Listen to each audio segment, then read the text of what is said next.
Langit Timur Tengah kembali bergetar ketika 3 skuadron jet tempur F-16 Israel meluncurkan serangan udara besar-besaran ke Suriah pada pukul 2 dini hari.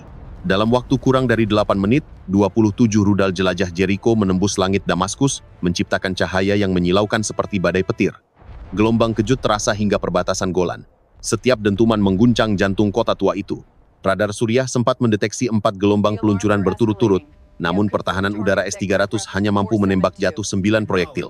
2 depot amunisi terbakar, 3 bangunan komando runtuh, dan lebih dari 100 prajurit terluka. Suara ledakan menggema sepanjang 3 km, memecah keheningan malam. Media regional menggambarkan operasi itu sebagai serangan kilat paling berani Israel sejak Perang 2016, sementara diplomat memperingatkan bahwa langkah tanpa peringatan ini bisa memicu konfrontasi baru. Satu pejabat senior menyebut serangan itu sebagai sinyal awal perang terbuka. Ledakan keempat terdengar di arah selatan Damaskus, menghancurkan menara komunikasi setinggi 50 meter. Dalam hitungan detik, sistem listrik padam, sirene meraung, dan warga berlarian mencari perlindungan. Dunia menatap layar televisi dengan napas tertahan, menyadari perang. Media mengutuk standar ganda secara tajam, menuduh klaim keamanan Israel menyamarkan kenyataan serangan. Warga sipil di Suriah panik, sirene meraung, dan sistem pertahanan menembakkan 24 peluncur anti pesawat. Analis militer menegaskan, jika eskalasi berlanjut, konflik dapat berubah menjadi api regional. Rekaman menunjukkan target infrastruktur terpukul. Gelombang pengungsian dimulai segera. Laporan resmi awal menyebut 120.000 pengungsi. Dengan ratusan warga sipil terkorban, fasilitas kritis rusak parah. Komite internasional marah, seruan investigasi meningkat. Tekanan politik dan ekonomi diprediksi bertambah. Respons diplomatik mendesak pengekangan, dan tanggung jawab harus ditegakkan tanpa kompromi. Negara tetangga mendesak deeskalasi. Organisasi kemanusiaan mengerahkan tim medis, tenda darurat, dan suplai makanan. Namun akses masih sangat terbatas. Dunia menuntut akuntabilitas segera tanpa kompromi lagi sekarang. Syria membalas dengan serangan terukur, menargetkan 13 bendungan Israel, merobohkan struktur beton dan membuka banjir besar. Gelombang air menenggelamkan kota, merusak jembatan, menghancurkan jaringan listrik dan pasokan air. Operasi akhirnya memakan korban, puluhan orang tewas, dan ribuan kehilangan tempat tinggal. Sumber intelijen melaporkan serangan diluncurkan lewat 20 peluncur balistik, mengena sasaran sipil dan infrastruktur. Dampak logistik total, rampasan sumber daya, kekacauan evakuasi, serta tekanan politik internasional. Reaksi musuh tegas, dunia waspada, dan risiko eskalasi regional meningkat. Pernyataan Damaskus jelas. Mereka menyatakan ini sebagai balasan strategis, dan ancaman untuk melanjutkan serangan tetap ada. Suara keras militer terdengar, peringatan bagi lawan, tidak ada kompromi. Sekarang segera. Serangan rudal balistik Suriah mengguncang 8 bendungan utama Israel, termasuk Degania, Gilboa, dan Galilea. 2 struktur raksasa di Bait Sian jebol setelah dihantam 3 kali berturut. Beton sepanjang 120 meter terbelah, air meluap seperti monster baja. Dalam 7 menit, arus setinggi 5 meter menyapu utara Israel, menghancurkan jembatan, jalan raya, dan pos militer. Radar Galilea lumpuh. 4 pesawat tempur tidak dapat lepas landas. Operator darurat menjerit. Sinyal hilang. Dunia menyaksikan air berubah menjadi amarah. Tidak ada sistem pertahanan yang mampu menahan kekuatan alami sebesar ini. Laporan menyebut lebih dari 5.000 warga tewas. Di tengah kepanikan itu, langit Timur Tengah bergetar lagi saat 120 rudal Suriah menghantam target hidrologi Israel dalam 3 gelombang beruntun, menandai eskalasi perang air terbesar abad ini. 7 bendungan utama retak, 2 runtuh, dan air meluap dengan kecepatan lebih dari 100 km per jam, mengubah jalan tol menjadi sungai. 4.000 tentara dikerahkan tanpa hasil. Sistem pertahanan Iron Dome hanya bisa diam melihat banjir menggulung wilayah Negev dan Tiberias. Helikopter penyelamat mengudara 20 kali dalam 1 jam, mengevakuasi 3.000 warga yang terjebak di atap bangunan. Pemerintah menyebut situasi ini bencana logistik dan psikologis nasional, bukan sekadar bencana alam. Suriah menegaskan akan melanjutkan operasi jika agresi Israel berlanjut. Air biasanya adalah simbol kehidupan, namun di Israel kini berubah menjadi kekuatan penghancur tanpa ampun. Dalam waktu kurang dari 2 jam, gelombang air raksasa melanda utara, tengah hingga selatan negeri itu. 4 jembatan utama runtuh, 8 jalur kereta terputus, dan lebih dari 100 gardu listrik tenggelam. Data resmi menyebut sekitar 97.000 warga mengungsi ke dataran tinggi. Jalan Raya Nasional Haifa Tel Aviv lumpuh total, menyebabkan isolasi penuh di lebih dari 20 kota. Di langit, helikopter militer Israel terbang tanpa henti mengevakuasi korban, sementara 4 unit Iron Dome tetap berdiri tapi tak mampu menahan air. 500 pasukan cadangan diterjunkan untuk menjaga ketertiban di pusat pengungsian, namun situasi semakin kacau. Ribuan kendaraan terseret, ratusan kapal kecil karam, dan 6 pelabuhan kehilangan fungsi. Di Tel Aviv, 4 pusat data digital nasional tenggelam, menghapus sistem komunikasi selama 3 hari.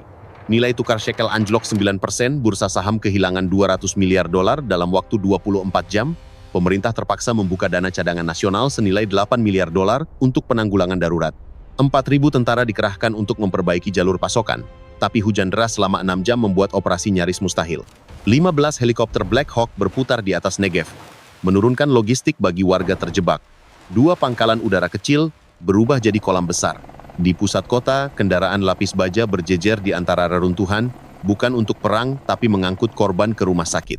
126 rumah sakit kewalahan, 8 diantaranya lumpuh total. Suhu malam turun drastis, menyebabkan ratusan warga menderita hipotermia. Dari udara, Israel tampak seperti lautan kelabu, bergelombang dengan reruntuhan baja.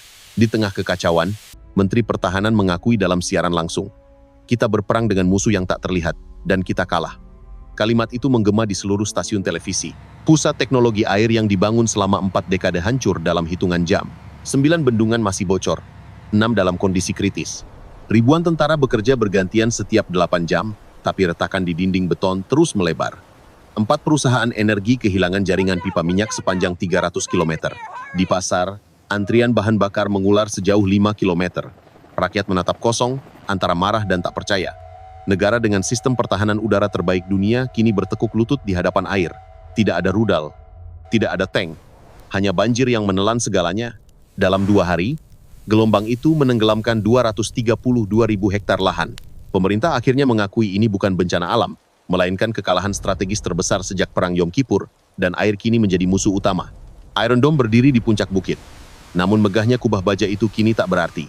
Hujan roket berhenti, tapi badai air menenggelamkan seluruh utara Israel. Lebih dari 100.000 warga kehilangan rumah, 30.000 lainnya terisolasi tanpa listrik dan komunikasi. Jalan nasional sepanjang 200 km lumpuh, rel kereta patah di 40 titik. Helikopter militer mengudara siang malam mengevakuasi korban. Sementara 2.000 tentara cadangan menjaga tenda pengungsian. Di Stadion Tiberias, lebih dari 12.000 orang berdesakan di lantai beton basah. Anak-anak menolak mandi, ketakutan pada suara air. Psikolog militer mencatat peningkatan trauma air hingga 60% di kalangan anak. Pemerintah berjanji bantuan, tapi distribusi logistik macet. 30 truk makanan tertahan di jalan rusak, 2 gudang logistik tenggelam. Warga berebut air mineral, bentrok meledak di 5 kamp. Di media sosial, tagar banjir Israel melonjak ke puncak. Kritik membanjiri layar. "Kita punya ribuan rudal, tapi tidak punya sekop." Kolumnis surat kabar menulis, negara dengan kecerdasan buatan tertinggi di dunia, tapi gagal menolong rakyatnya sendiri. Rasa marah meluap. Demonstrasi terjadi di 8 kota. 2 menteri dilaporkan mundur diam-diam. Kabinet darurat menggelar rapat tertutup selama 7 jam. Di luar, sirene berbunyi tak berhenti. Korban luka mencapai 12.000, 150 orang tewas. Rumah sakit kewalahan, generator meledak di Haifa. 4 rumah ibadah roboh, 8 sekolah hanyut. Rakyat berteriak, menuntut tanggung jawab. Pemerintah bersembunyi di bunker Tel Aviv. Seorang perwira muda berkata, "Kami siap berperang, tapi tak pernah dilatih menghadapi air." Kalimat itu menyayat udara. Dunia menatap Israel dengan tatapan campur iba dan heran. Angka kerugian terus naik, menembus 800 triliun shekel. Saham pertahanan turun 14%, sementara dolar melonjak. Di Golan, 4 skuadron tempur bersiaga, tapi senyap. Tidak ada musuh yang bisa ditembak, hanya air yang naik. Negara itu membeku, seperti besi di bawah hujan. Iron Dome menatap langit kosong, diam, kalah. Pengungsian di tenda menggambarkan kehancuran total. Warga kehilangan kepercayaan pada negara. Banyak keluarga kehilangan harta. Dan jumlah pengungsi terus bertambah. Pemerintah tampak gugup, kabinet darurat kebingungan. Dewan Keamanan PBB buntu dan tidak menghasilkan keputusan. Di garis depan, Damaskus memperingatkan akan melanjutkan operasi air jika provokasi berlanjut. Ancaman konkret yang disertai 1.000 pasukan cadangan. Publik menuntut pertanggungjawaban. Media menuntut jawaban cepat. Jaringan bantuan dan layanan darurat runtuh.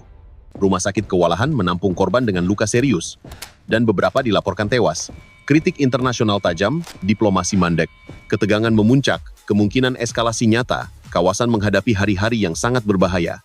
Militer bersiaga, suplai terhenti, komunikasi padam, bantuan lambat, jalur kemanusiaan belum aman, negosiasi macet, kepemimpinan kala panik, publik menuntut tindakan, respon global tetap ambigu, mencekam.